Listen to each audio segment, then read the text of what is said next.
If you're carrying a lot of weight when you get older, even if it's muscle, I don't think it's ideal.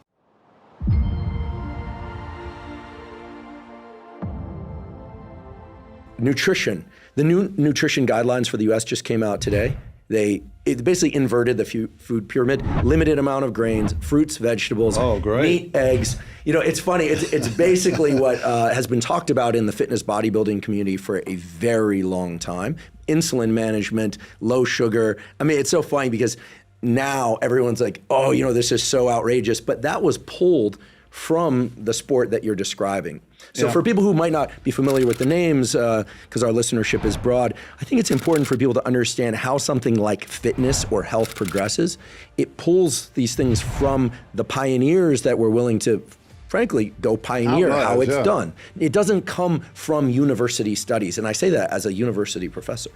It comes from the real world, and then back through again. We're probably 20 years ahead. I mean, I don't know about the US, but I went to a conference in London, and it was a National Health Service, how they're now going to study more nutrition. Because in their 5 or 6 years they do 2 hours study on nutrition, which is like, I mean, you can't even get high school level understanding in 2 hours, right? So I was pleased to hear that now they're going to look at nutrition as part of the health thing, but it was funny because they were promoting a plant-based diet, but unfortunately it's going to lack this and this and this, so we need to reinforce it with supplements. It's all in the animal-based diet, but that raises cholesterol, so that's bad, but we'll have a very deficient diet and have to supplement it. I felt like, wouldn't it be better just to take the diet that has the nutrients in the first place? So I see competitive bodybuilding is like the peak of an iceberg.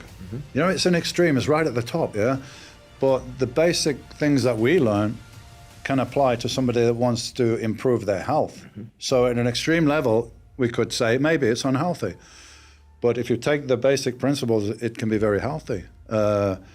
Having your hormones in the correct place, building muscle mass. There's incredible things that you can do for your health, and you won't be needing to rely on medications to control your blood sugar and your blood pressure and whatever else. Your body can do it itself, It wasn't really anything to do with health. I mean, it's not at competitive level. Let's say maybe it could be. But you can be healthy with it. But I love to train, man. I mean, it doesn't matter what it is. I could hike, I could ride a bike, I could do Pilates, I could do yoga, done boxing, done loads of things. But I just like to exercise, and I like to feel good. And it's nothing competitive anymore. It's like, this is my vehicle that I've got to experience life in a physical reality. This is it. If this isn't working well, I'm not going to have much fun. I'm not going to have a good quality of life. And what do I want for the next, however long? I want to be functional. I want to be able to do these things that I love to do. And I want to be around and be healthy for my kids. And I just love to exercise, man. I do something every day, different things, not lifting weights. I do that maybe a couple of times a week, moderate weights, because I don't want to. I've got injuries. I've got a torn bicep on this side, a torn tricep tendon, and some shoulder issues. I don't have any pain or anything, but it's just mechanically, my right side is stronger than my left. So you if I try to overload it, you look lean and strong. Yeah, I'm lean. I'm strong. I don't push too much with the weights. And you kept your height. A lot of people who don't train start to shrink. Man. I didn't keep my height. Really? I got taller. Did you really? I posted about a month ago, 6 weeks on my page, just teasing people. Because I went to get some orthotics in my shoes, to balance out. And the guy's got the measuring thing, so I just stood on it and he said, you're 183. Like 180? I've never been more than 180 Metric before. system, folks. Yeah, right? It's like 6 foot, right? I was 5'10 and a half, 5'11 maybe.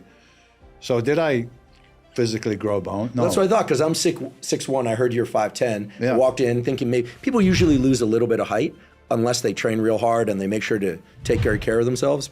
And then I walk in and you're about 6 feet. Yeah, Okay. But the thing is, why? because I've been doing Pilates and functional training and resetting the shoulders back, my posture is much better. So I'm standing straighter, which gives me an extra inch of height. So I've actually got taller. No, I haven't taken huge amounts of growth hormone and suddenly grew when I was 60 years old. It's just my posture and the way I stand. There's less curvature shoulder there. So you lose a bit of height because when you lift and your pecs get big and your lats, your shoulders rotate forward, you're trying to hunch forward. So you're sitting a little bit lower. I didn't even know. I was like, measure myself, like, wow, that's just because I'm standing straighter and my shoulders are back. Lost that cervical arch. It's straighter now. And what we call the text neck for the kids. Yeah, these head poor forward, kids shoulders forward. Yeah. You know, boxers have it because they're always like forward with their shoulders. So I've just got my posture really good. I've done yoga for like 7 years. I've done Pilates, do some functional training. So it's all about getting this thing in the best shape. I don't have any pain, joint pain. What do I need right now? I need some good cardio, but not excessive. So I do some sprints and some bikes outside. I do a little weight training in order to maintain, not trying to build nothing, just trying to maintain. What's the split? People are going to want to know. I don't even have a split, man. I go in, I generally do some upper body once a week and some lower body once a week. Some pushing, pulling, some... Yeah, I do, you know, things that I can do. With chest and shoulders, it's very light because of the pushing. So I do some dumbbell press. Any compound movements for your lower body? At this point, no, because my legs are really big. Like, because I didn't have any injuries on the lower body, I think I've maintained a lot more muscle mass here. So I do bike.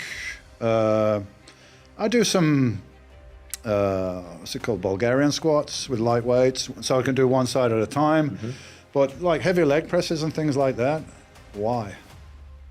Well, why would I do it? It's because potentially risking an injury, and yeah, you can leg press a ton of weight, but you can't touch your toes. What's the point, you know?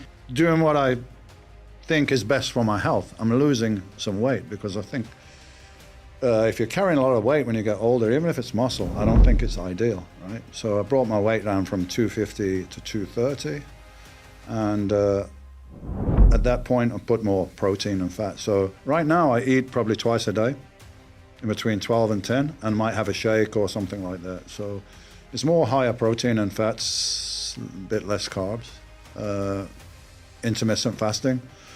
And I feel great on it. I go in the morning, get up, do my things. And speaking about breathing, I mean, I came a lot more conscious about that through doing yoga practices. At one point, I really got into yoga and the breathing, different breathing techniques with different things. I mean, you can do breathing to like produce DMT, and like you can really shift yourself just with breathing. It's amazing what you can do. So I went through all that and became much more conscious about breathing and trying to breathe through the nose, where in the gym you know, naturally got your mouth open and trying to gulp in as much oxygen as you can. So